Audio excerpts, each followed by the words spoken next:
Welcome to GMA Integrated News. Thank you so Thank you much for having po. us po. 118 days to be exact. Wow. Paano nyo nakaya yun, Mika? Actually po, hanggang ngayon, palaisipan pa rin po paano namin nakayanan yun. Siguro po dahil it's a collab edition, mas marami po kami sa edition na to. Kasi usually po, pag Big Four, 4 na lang po talaga. Pero this time, luckily, 8 po kami. So, Mas feeling ko masaya. mas masaya po, mas may buhay po yung bahay pa rin. Ano yung naging inspiration nyo while inside? Kasi alam natin, di ba, maraming challenges. I mean, as I see it, no, hindi lang physical yung naging challenge sa inyo, talagang emotional, psychological yung challenge. Anong, kumbaga, nakapagpa-stay sa inyo? Sa akin po personally, as you go through the weeks talaga, dumadagdag yung nagiging inspirasyon. Nung simula, yung rason ko lang po talaga sa pagpasok ko is mapakilala yung sarili ko or mas makilala din yung sarili ko. Pero throughout the weeks, mas nakikilala ko yung mga housemates, yung mga pinaglalaban nila, and parang kumbaga yung mga pangarap nila, parang gusto mong ma-accomplish kasama na din sila. Tapos yung family din po, and syempre yung mga naging supporters po namin kasi alam namin na hindi po biro pag ililigtas kami during eviction. Kasi in the past, no, di ba may mga lumalabas, yung gusto na nilang lumabas talaga, pero this time talaga lahat kayo nagstay. How is it inside? Kwentuhan niyo ako. Kasi nakikita lang naman namin ito. Siyempre, di ba, kung ano yung nakikita sa camera. Meron ba kayong ma-share na yung mga outtakes na, kumbaga, yung hindi Marami-rami. namin Marami-rami. napapanood? Sobrang dami po. Para, may mga times po kasi sa loob ng bahay na wala po kaming task. So, may mga time po na napag-uusapan na po lahat namin yung buhay ng isa't isa po talaga, ganyan. And yes po, may time po talaga na nasa isip ko na pong lumabas. Pero syempre po, araw-araw ka din po kasi kailangan humanap ng reason mo para magstay din po sa loob ng bahay talaga.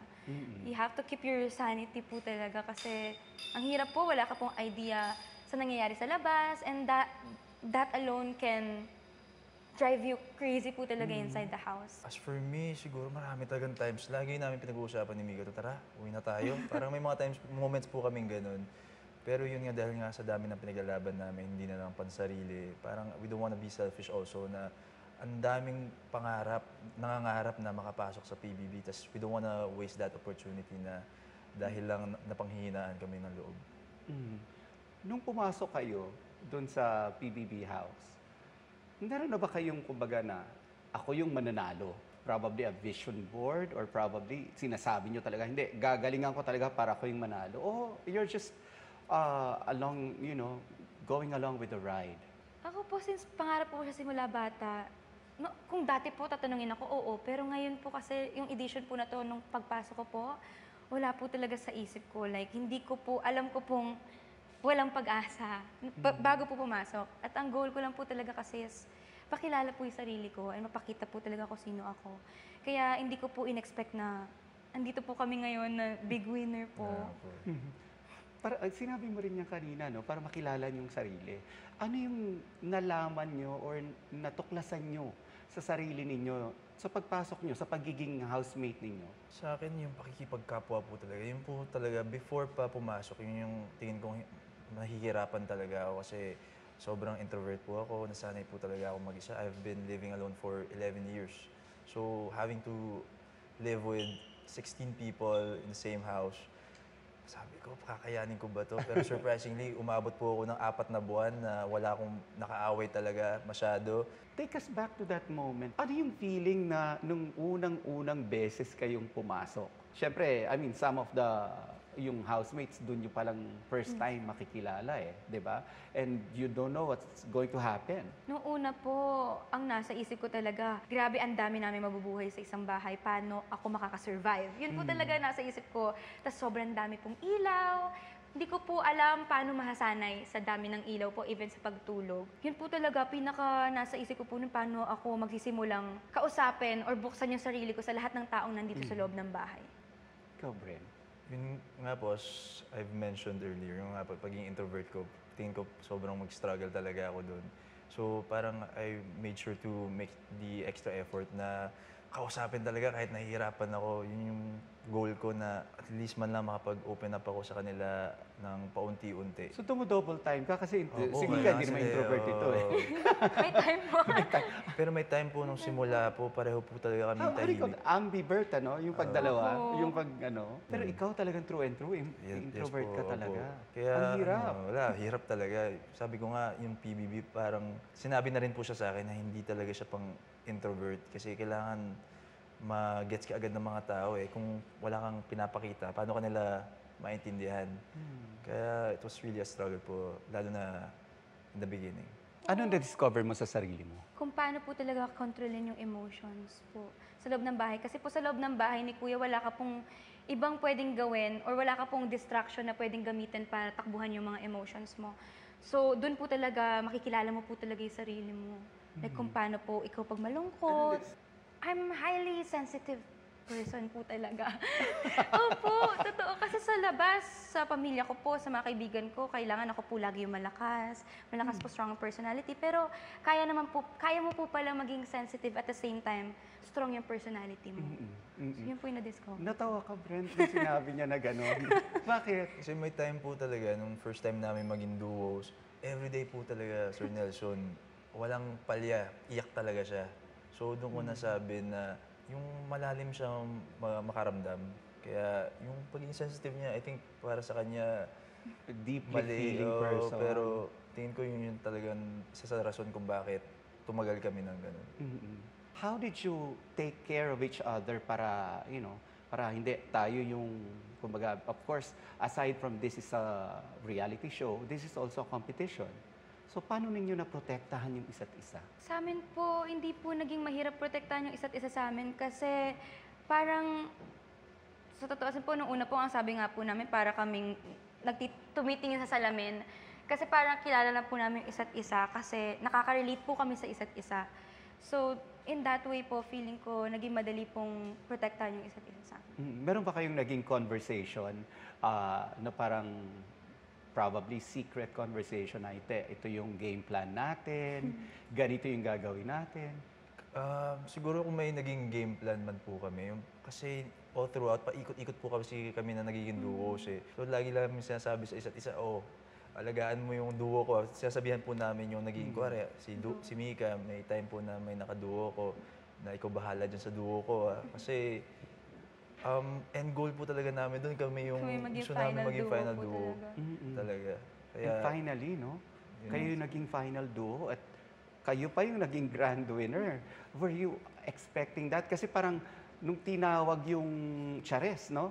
Parang napatayo kayo eh. Bakit ganun yung naging reaction niyo? Naging ganun po yung reaction namin kasi kami po talaga para sa amin po ang big winner. Lagi po tinatanong yun kahit ni Tito Boy, ng mga guests, sinong big winner namin. Lagi po naming sagot, Chares or Rawi. Pero feeling ko, in that situation... So you were expecting na sila yung mananalo that night? Yes po, parang nung moment po na yon, parang kahit sino pong tawagin, Rawi or Chares, magugulat po kami. Kasi silang dalawa po, kaming lahat po, feeling namin deserve talaga yung spot ng big winner. Oo, kasi kung titingnan natin yung reaction mo niyan, parang hindi ka Hindi po makapaniwala. talaga kami makapaniwala. Kasi from a duo po na ready na po mag-surrender ng spot to someone na kaya pang mag-second or big winner. Kaya po sobrang nakakagulat po for us. Bakit sa tingin nyo, Chares, yung winners para sa inyo? personally din po kasi malapit po talaga sa amin sila Esnir and Charlie. Nakita po namin yung dedication nila sa buong journey nila sa loob ng bahay. Kaya honestly, lahat naman po nakikitaan po talaga ng big winner potential. Pero yung sa Charis din, siguro may factor din yung relationship namin with them. Kaya yun, sobrang naapektuhan po kami nung mas una sila nang natawag. Eh kayo, sa tingin nyo, anong meron sa inyo kung bakit kayo ang hinirang na grand winner ng first ever PBB Celebrity Collab Edition? Just hearing about it na, yun nga, we are the big winners. Till now, parang fever dream po, parang I still can't believe it. Pero I think yung kung may naging game plan man talaga kami ni Mika, yung maging totoo talaga, like kung ano yung nararamdaman namin, kahit magmukha kaming mahina, yun nga po, marami din na Nagsasabi inakala nung ginigive up namin yung spot namin sa Shukula na we're weak just because we're willing to surrender what we have. Pero yun po, nakitaan din po ng lakas yun na willing silang manindigan kahit para sa iba, ikakatalo namin yun. Mhm. Naka, naka-recover na kayo from that night? Kasi alam mo, nung pinapanood ko yan, parang si, nakatutok ako doon sa facial expression ni Mika eh. Parang, this is not real, this is not happening. Hanggang ngayon po, sa totoo lang po, tinatry ko pa po siyang i-inhale, i-absorb. I-process. Oo, and i-process po talaga na big winner kami. Kasi hindi po talaga siya pumapasok sa sarili ko na big winner kami. Kasi iniisip po talaga namin saan kami, paano nangyari na big winner po kami. Kasi sa loob po ng bahay, hindi naman po namin alam yung weight ng labas. Mhm. Kaya po hindi po talaga namin in-expect. Mhm. Gulat pa rin po. Anong pinaka na-miss nyo? Kasi 118 days to. Ako nga, iniisip ko 18 days lang eh. Baka hindi ko na kaya. Nag-surrender na, kuya. Labas mo na ako. Nung nasa loob po, ang pinaka namimiss po talaga namin yung pagkain po. Yun po pinaka mahirap. Dati nilang sinasabi fried chicken. Bakit Pagkain ganun? po, kasi sa labas po talagang free kang kainin lahat, pero doon po limited, especially po pag natalo po kayo sa taas. Yung pagkain niyo po, minsan may time po na toyo na lang po yung kinakain namin, tsaka kanin. Opo. So, pag may moments po na gano'n, na natatalo kami sa taas, mas lalo po namin naaalala yung mga pwede namin kainin sa labas. Yun po. Yung cellphone po, di po kami nahirapan. As in? Pagkain po talaga. Kaya, Oo, kasi nakakwento ako si Shubi eh. Sabi niya, although lahat ng na-interview ko na lumabas, parating fried chicken yung sinasabi nilang una nilang hinahanap. Kasi hindi daw sa chicherya, kasi yung chicherya, naiulam nyo naman daw Yes yun. po. Totoo ba yun? inuulam po namin kasi may mga times talaga na pantawid gutom. Kasi nauubusan kami ng supply. So, ginagawa namin. Kasi yung mga chips naman po namin doon, lasang pagkain din talaga. Oo. Kaya minimix talaga namin siya sa kanin. Dagdagan lang ng ketchup or toyo po. Pero ito, I'm sure may mga naka-close kayo doon. Pero sino sa tingin nyo yung hindi nyo masyadong naka-close? Sino yung pinaka hindi ko masyado nakaklose? Siguro yung mga una pong umalis. Pero hindi naging close din natin si Ate For a Ashley. time, oo. Meron bang nagkabanggaan ng personalities na hindi namin nakita on screen? Meron ba? Sa atin? Or what you see is what you get? Ano? Katawa ta? Parang di po, Ito lang, kami lang ni Brent mag-uusap. I would say, di naman siya banggaan talaga. More on, siguro, hindi Narinig siya... ko may sila sampay sa loob. Siguro po, yun nga, siyempre may push and pull sa simula dahil nga, lalo na pag different personalities. Pero yun din po yung maganda sa bahay ni Kuya na matututunan mo talagang intindihin lahat ng klase ng pagkatao. Kaya okay po, wala naman pong ganong kalaking banggaan na nangyari sa loob. May nag-away pa. Kami dalawa. Kami po lagi madalas talaga kami magkaaway sa nag-aaway. loob eh. Yung napapanood namin na away nyo, totoo yun? Or Parang ano, yung madalas hindi, kami like Minsan sumasama po. talaga yung loob nyo? siya, Meron lalo ako siya. po, may mga time po na sumasama yung loob ko. May Yung mga time kakausapin. po. Pero ang maganda naman po sa loob ng bahay, tulad po ng sinabi ko, yung emotions, kailangan mo po talaga siyang harapin. So kahit po yung pag-aaway namin, kailangan po namin harapin agad. And kailangan po namin mag-compromise talaga. Even sa away po. So yung usap nyo doon, dahil pagkatapos nyong mag-away, totoo yun? Actually, parang di nga masyad, di nga Hindi pa nga na... na-highlight yung mga iba namin May iba pa po away. kaming away talaga. No? Na hindi pinakita? Pero yung importante talaga sa amin, lagi namin sasabi, at the end of the day, magkakampi tayo. So, kailangan yung mga bagay na... Kasi laging, ito magaling din po kay Mika, laging din niya binavalidate yung mga nararamdaman ko. Kahit minsan hindi niya maintindihan, sasabi niya, I understand, or I know where you're coming from. So, pag-uusapan namin, talagang nilalatag namin yung mga kailangan pag-usapan. And yun yung maganda, kaya nagiging maayos po agad-agad. What is it about Mika na natutunan mo na talagang hindi mo alam from day one that she has? Siguro yung pagiging mabuti niyang tao. Kasi nga po, yung sa moniker niya, yung controversial. So kahit di mo siya kilala, yung pag narinig mo yung word na yun, parang yung mga maiisip mo, parang ano bang ginawa ni Mika sa labas para masabing controversial siya. Pero sa loob ng bahay, yung mga pinakita niya, yung pagiging selfless niya, yung generosity niya, talagang kitang-kita mo eh. Kaya I would say yun po yung pinaka nag-stick sa akin nung journey namin, Mika. Mika, bakit ka nga pala controversial? Controversial po ako kasi marami po akong nagawa talaga. Lagi ko po itong sagot. Marami po akong nagawa from the past po na mga mistakes po talaga na hindi po napag-isipan. I was Out of young being po. young? Opo. Pero you were young. You're allowed to make mistakes. Opo. Pero feeling ko po kasi yung mga mistakes po na nagawa ko noon, kahit po bata ka, dapat alam ko, meron po akong platform and meron po mga nanonood sa akin. So, dapat po aware po ako nung time na yun. And yun po yung natutunan ko din po sa... Did you feel you were judged harshly because of those mistakes? Yes po, pero at the same time, nung mga time po kasi na yun, tinanggap ko po siya kasi doon din po ako natuto eh. Kung hindi ko po siya naranasan ng ganun kahirap, feeling ko hindi din po ako ganito kalakas ngayon para tanggapin kung ano man po yung ibabato pa sa akin in the future kasi for sure po meron pa po. So social media, yung mga commenters, they're really harsh. Opo. Meron ka bang gustong sabihin sa kanila na hindi nila alam or hindi nila maintindihan? Para sa akin po kasi, at the end of the day, kahit ilang beses mo pong paliwanag sa mga tao kung sino ka talaga or kung paano ka talaga, hindi po sila maniniwala kung meron na po silang perspective sa'yo na pinaniniwalaan. So ako po, sa ngayon ayoko na pong sayangin po yung energy ko siguro para mag-explain. Malalaman din naman po nila yon kung mabuti ka talagang tao, magra-radiate po yun sa'yo. But Hindi this mo po was a good kailangan platform, pilitin. itong PBB, Yes for po. people to understand and to know who you are. Yes po. Sa tingin mo na kilala ka nila. Well, ikaw naging grand winner, so a lot of people love you now. Actually po, sobrang ganda po ng platform na to kasi dito po sa platform na to, yung mga tinanong ko po na sumali din po dito, ang sinabi talaga nila magpakatotoo.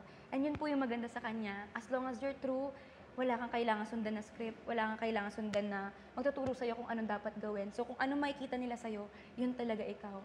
And I'm happy po na nakita po yun ng mga tao sa amin po. Kasi the way I see you, pag nakikita kita before PBB, parang you're a strong, independent, young woman. Pero base doon sa sinabi ni Brent, napaka-deeply feeling mo. So, what's with that duality? Siguro po ako, kaya po ako nagkaroon ng strong personality po kasi kinailangan ko po talaga. With the industry po, with the hate na na-receive ko po from the past, kinailangan ko po talaga maging strong. Kailangan ko pong magtayo talaga ng wall para po kahit pa paano maprotektahan ko yung sarili ko sa kung ano man po yung pwede ko pa pong ma-receive beyond the hate po. Kaya din siguro mas nakikita ng mga taon minsan na strong ako. Kasi po kailangan ko po. And alongside that, you were misunderstood. Kanino ka kumapit nung pag ganon? Kanino ka kumakapit? Pag misunderstood po ko, kay Lord po talaga, cliche po siya pakinggan, pero sa Panginoon po talaga, babalik at babalik po ako sa Kanya. Hindi, any person na pinadala ni Lord Oh. para for you to... Yung mga tao po, pamilya ko po, mga nagmahal po sa akin. Mga Anybody in kaibigan ko. particular na pinaghihingahan mo ng sama ng loob? Ate ko po, ate Ate ko po mo. talaga. Yun yung nakakakilala talaga Yes sa'yo. po, alam niya po talaga lahat. Lahat ng sulok ng emosyon ko, alam niya po. Lahat ng sakit na naranasan ko po, alam niya. And siya po, nagiging malakas din po para sa akin.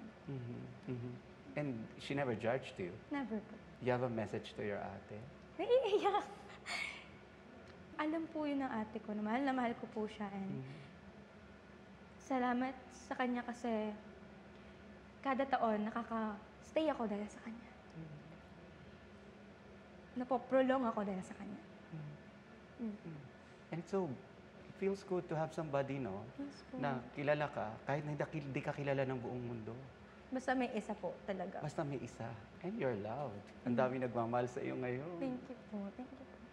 I'm sure marami nang nakaka-relate dun sa ate mo na ganito talaga si Mika. Ano naman ang meron si Brent? Si Brent, ito po pinaka-nagulat talaga ako sa kanya. Kasi nung pumasok po siya sa bahay, sobrang intimidating po ni Brent talaga pa nakita niyo. And based po talaga sa pagkakakilala ko sa kanya sa labas, sobrang self-secured po talaga siya. Pero sa loob ng bahay, sobrang selfless po niya na tao. Kumbaga, siya po yung tipo ng tao na kaya niya pong ibigay kahit yung lahat niya para lang sa taong importante para sa kanya. Kaya niya po mag-sacrifice. Ikaw, Sobrang meron ka bang selfless. kinatigan na tao or probably, na habang nandun ka? Because I guess that's one of the most challenging days for you eh. For ilagay mo ba naman ang isang introvert sa loob ng bahay ni Kuya eh? Siguro po besides po sa family ko, yung lagi kong iniisip talaga, I'm doing this for my younger self. Ang dami kasing beses talaga nung bata ako na ang daming times na misunderstood talaga ako na Bakit ka misunderstood? kasi nga po dahil tahimik ako, saka yung the way I present myself, sobrang, tulad nga po sabi ni Mika, sobrang self-secured. So, na-take siya as pagkayabang or mataas yung tingin sa sarili. And ako rin po kasing klase ng tao na never ko rin pinagtanggol yung sarili ko sa labas nung mga times na na-experience ko yun. So, tingin ko talaga yung sa loob ng bahay, it was the perfect opportunity to show that side of me na even though I seem cold, na I'm also full of heart. And yun I think na nakita naman mga tao po yun, kaya tumagal din po kami ni Mika sa loob ng bahay. And now that you're out sa bahay ni Kuya and grand winners na kayo, what's next for Breka? You don't know yet, girl. Siguro, trabaho po talaga. Does this open up to a bigger dream? Kasi dati, di ba, parang gusto nyo lang pumasok sa BBB House. Hindi nyo nga inisip na gusto nyong manalo eh. Pero nanalo kayo. So I guess this opens up a bigger door for the both of you in terms of dreaming for something bigger. Ako po personally, gusto ko po talagang i-pursue yung music. Kasi sabi ko po, doon ako nagsimula, yun yung gusto ko po talaga maging endgame na career po talaga. Music po. So yun po yung iti-take ko po na path. Friend? Ako, hopefully this time po mas mabigyan ng oras yung pag-arte. Kasi before po, may mga ilan po ako nagawa pero hindi ko siguro masyado naging focus. Pero this time around, I really wanna focus on that and really delve into acting po. Pero kapuso and kapamilya. So, parang ano ba, sa bagay, no? Mas madali na ngayon ang kasi collab ang mga collabs eh. Opo. Pero mas konti yung chance na magkakasama kayo. Paano na? Ako po, as long as he's doing okay po sa career niya, tsaka sa ginagawa niya sa buhay niya, mag-cheer po ako para... Naging close talaga kayo. Best friends po kami friends sa po loob kami ng sa bahay. loob talaga. Kami po talaga Hindi, yung... even after. Opo, Opo, ngayon. ngayon. Nakita nyo yung commonality nyo eh. Abo. Both of you are misunderstood. And, di ba, parang mas mapoprotektahan ko yung sarili ko if somebody understands me. Di ba? Naman po. You know, in closing, I'd like to ask, baka may message kayo dun sa first day self nyo. First day self, wow. Dun sa bahay ni Kuya. Ikaw muna? Ikaw muna, Brett. First day self. Stay strong. They're gonna understand you eventually. It may be hard, but as long as you truly know your heart, it's gonna matter to you, but most importantly, it's gonna matter to everyone. Man po. Stay still. At magiging mahirap yung journey na papasukan mo. Marami kang pagdadaanan. Pero at least, makikilala mo yung best friend mo sa loob at lalabas kayo ng masaya at tinatanggap kayo ng tao. Oh. Anong gagawin niyo pala doon sa 1 million? Donate po. Duyan ni Maria. Yung Donate foundation po talaga namin namin. sa... So, ibibigay niyo talaga yun? Buo? Siya buo. Okay, save kayo pa. Buo? Hindi ka man lang bibili ng bag? Ay, hindi. Reward. Pagtatrabahuan ko na lang po yan. Well, congratulations. Thank you so much Still. po. Thank you very much.